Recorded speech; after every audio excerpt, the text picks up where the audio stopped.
makers of law choose to defy its authoritative interpretation, then we commit an unforgivable assault on our democratic institutions, and we undoubtedly invite a constitutional crisis. Mr. President, let history show that I chose principle over pressure, law over lawlessness, and country over partisanship.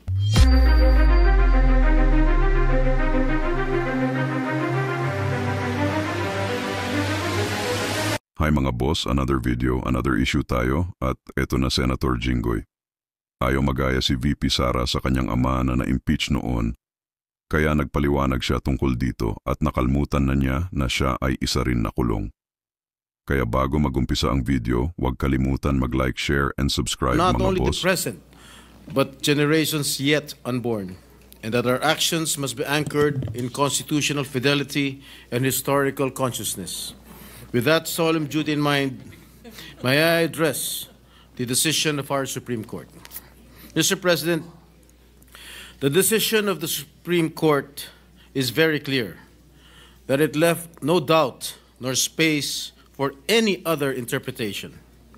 Accordingly, I place on record my position in adhering to the Supreme Court's ruling, a decision that declared that the Senate did not acquire jurisdiction over the impeachment case against Vice President Sara Duterte because the complaint transmitted to us was null and void ab initio.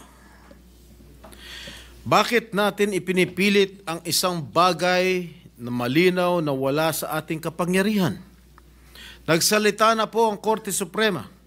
Hindi saklaw at walang jurisdiksyon ang Senado. Tapos na ang usapin. Patay na ang kaso. Mr. President, we must never forget that the Supreme Court is the final interpreter of our Constitution. It is not merely one of three co-equal branches. It is the guardian of the rule of law.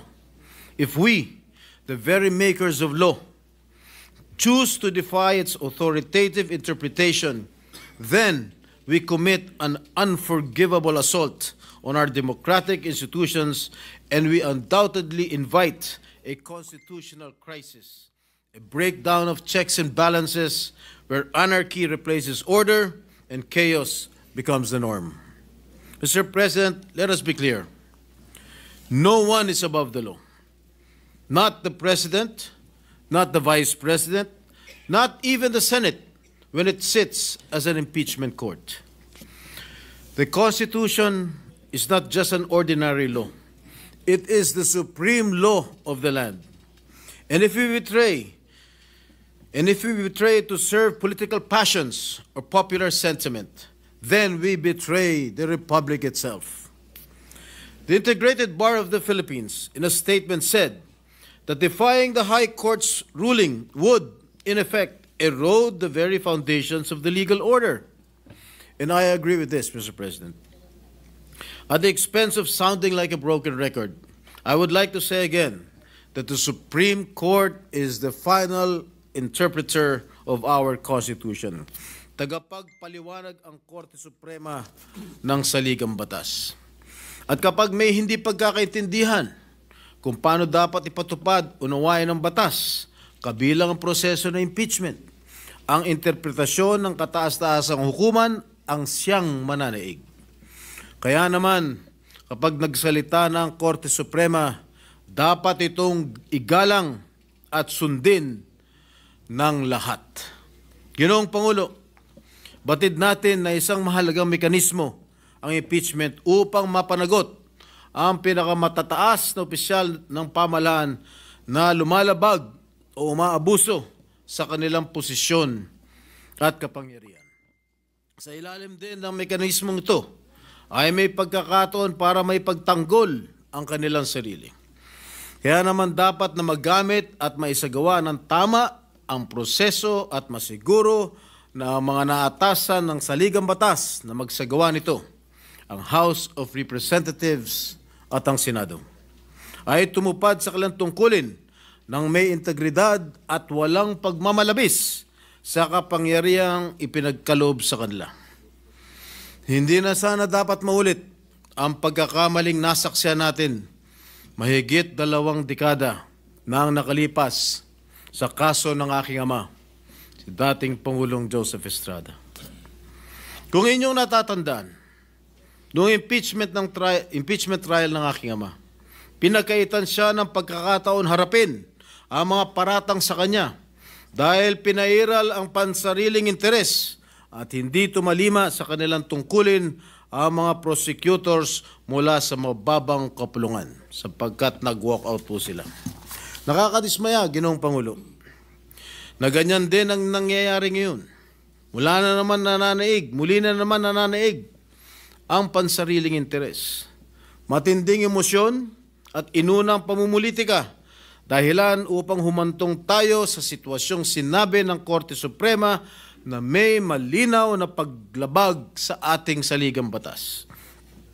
Had we decided to ignore the Supreme Court ruling and proceeded with the impeachment trial, we risk undermining the judiciary's role as the final arbiter of constitutional issues, and this will definitely create a dangerous precedent where future legislatures could just bypass court rulings they deem unwarranted. Mr. President, my dear colleagues, there should be a balance of power among the 3 branches of government, and this representation does not wish the Senate to be in a direct collision course with the Supreme Court amid calls for us to proceed with the trial. I refuse to be a part of the Senate. I refuse to be part of a Senate that defies the law, disrespects the courts, and undermines the very system of justice we claim to uphold. To my colleagues who insist on pressing forward, I ask these questions. If we cannot obey the law, do we still deserve to be called lawmakers? If we cannot respect the Constitution, do we still deserve the privilege of serving in public service? At kung ang Senado ay magmamatigas at hindi tutupdin ang tuntunin ng batas, hindi ba tahas ang pagtalikod ito sa ating sinumpaang tungkulin? Kung hindi natin kayang igalang ang batas na tayo mismo ang nagtatanggol, hindi na po tayo nararapat dito. Mr. President, political will, however passionate or burning within us, is not always the path we should take. There are moments when even our deepest convictions must kneel before the altar of the Constitution, when our desire for action must bow to the rule of law. Our strength as senators lies not in bending institutions to our will, but in bending ourselves to the will of our constitutional framework. Our true power is revealed not when we flamboyantly get our way, but when we gracefully accept outcomes that defy our preferences. Our honor rests in respecting and embracing decisions that contradict our personal beliefs.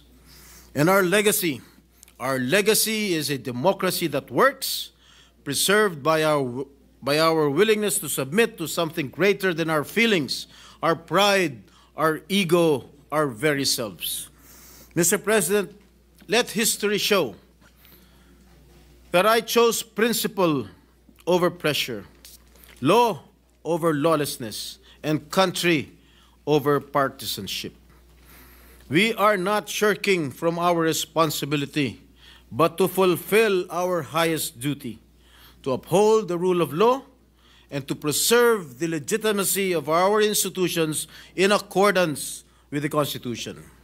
Mr. President, let us act not with haste, but with honor. Let us preserve our republic, not fracture it. I did not swear an oath to defend emotion.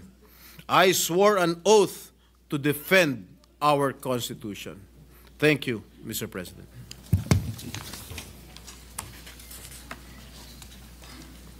Senator Gatchalian. Senator Gatchalian is recognized. Thank you, Mr. President. Mr. President, esteemed colleagues, I rise today to cast my yes vote, respecting the unanimous decision of the Supreme Court, which has declared the articles of impeachment filed by the House of Representatives unconstitutional. The Supreme Court has decided, and as public servants sworn to protect and defend the Constitution, our duty is to respect the Court's decision and abide by the ruling. Napaka-specific po ng sinabi ng Korte, void ab initio, ang articles of impeachment. O sa madaling salita, as if walang nangyari at immediately executory ang desisyon. Alam naman nating lahat, dapat nating sundin ang saligang batas. Hindi natin pinipili kung kailan natin gustong sundin. Hindi ito usapin ng opinyon o sariling interpretasyon. Ito ay obligasyon, pananagutan at tungkulin natin sa bansa at sa ating mga kababayan. From the very beginning, malinaw at consistent ang posisyon ko sa impeachment. Follow the law. Nung nagtipon tayo bilang impeachment court noong June 10 para magdesisyon kung ang articles of impeachment ay dapat bang ibalik sa mababang kapulungan, I voted no. I voted this way dahil importante po sa akin na mapag-usapan ang articles of impeachment sa konteksto ng isang legal, maayos at malinaw na impeachment trial. Ito ay naaayon sa mandato sa atin ng konstitusyon. Ayon sa Article 11, Section 3, Paragraph 6 ng ating saligang batas, the Senate shall have the sole power to try and decide all cases of impeachment. There is no room for ambiguity. Ito ang proseso ayon sa batas at ito ang ating tungkulin. Ang isang pundasyon ng konstitusyon ay ang separation of powers o ang pagkilala na ang bawat sangay ng gobyerno ay may kanya-kanyang kapangarihan at tungkulin. Ang executive, legislative at judiciary ay may kanya-kanyang mandato. At pagdating sa usaping konstitusyon, the final authority is the Supreme Court. Mr. President, esteemed colleagues, this representation knows and respects that we have different perspectives on the verdict of the High Court and on the impeachment itself. Alam ko na marami tayong iba't ibang paniniwala at pagtingin sa batas. Pero alam ko na alam din nating lahat kung ano ang sinasabi ng konstitusyon tungkol sa mandato ng ating mga korte.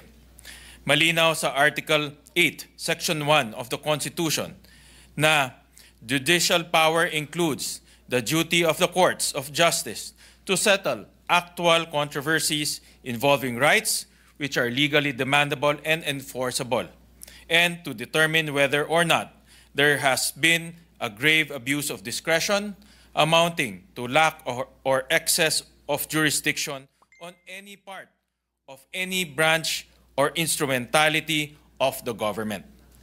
Sa isang desisyon ng Korte Suprema noong 2003 sa kasong Francisco versus the House of Representatives, sinabi ng Korte Suprema na the Constitution did not intend to leave the matter of impeachment to the sole discretion of Congress. Instead, it provided for certain well-defined limits and, in the language of Baker versus Carr, judicially discoverable standards for determining the validity of the exercise of such discretion through the power of judicial review. Sinabi rin ng Korte Suprema sa Angara versus Electoral Commission na the judiciary in turn with the Supreme Court as the final arbiter effectively checks the other departments in the exercise of its power to determine the law and hence to declare executive and legislative acts void if violative of the Constitution. Maraming iba-ibang halimbawa pero iisa ang mensahe. Mandato at responsibilidad ng ating mga korte na tingnan at i-review kung nagkaroon ng pang-aabuso, grave abuse of discretion o di tamang pagsunod sa proseso na itinakda ng konstitusyon. At gaya ng paggalang ng judiciary sa tungkulin ng ibang sangay ng gobyerno, it is our duty to respect the decision of the Supreme Court. Hindi dahil sinabi lang nila, kung hindi kinikilala at nirirespeto natin ang tungkulin nila.